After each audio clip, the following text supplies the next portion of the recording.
Ayan, hello po sa ating lahat, Team EDSI. Kumusta? Mapagpalang gabi po. Naway nasa mabuti po kayong kalagayan. So, ang topic po natin ngayon ay ang mensahe ni Ate Ed na sa EDSI.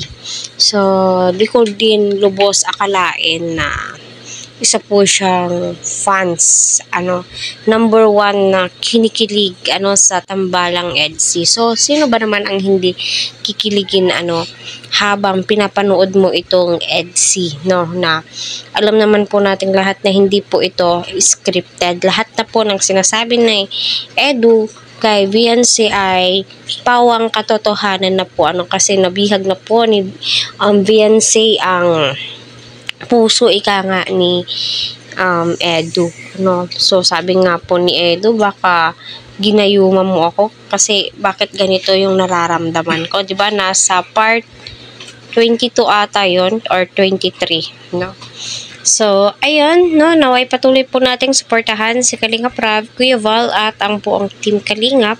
Huwag po natin skip ang kanilang mga ads. So marami nga po nagsasabi na si VNC ads ay medyo magkahawig. Lalong-lalo na po ang nanay nga po ni Edu na si Mami Ellen.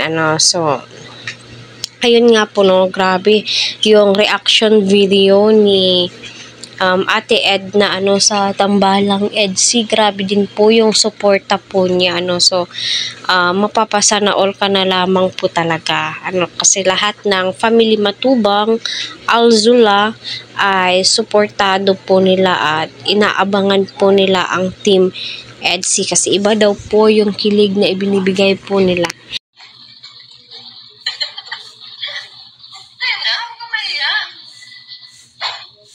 Masasabi niyo sa EDSI, ay grabe, kilig na kilig po ako sa EDSI. Grabe. Hindi ako makamungkol yung pagtalo ni Edo sa Edo. Grabe po, guys. Sana magkatuluyan na sila. Butong-buto ako kay Biancy.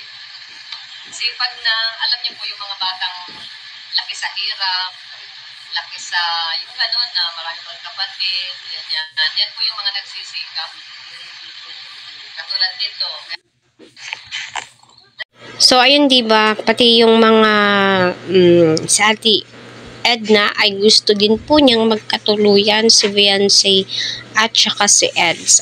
Kasi ang katangian ng isang babae ay tila nga nasa kay VNC na daw po, wala na pong hahanapin pa itong si Kalingap Edu. At alam din po natin na itong si VNC ay napaka-supportive naman po talaga kay Edu, diba? Kita naman po natin yung suporta po niya, lalong-lalo na sa pag-i-scout, sa live, andun po palagi.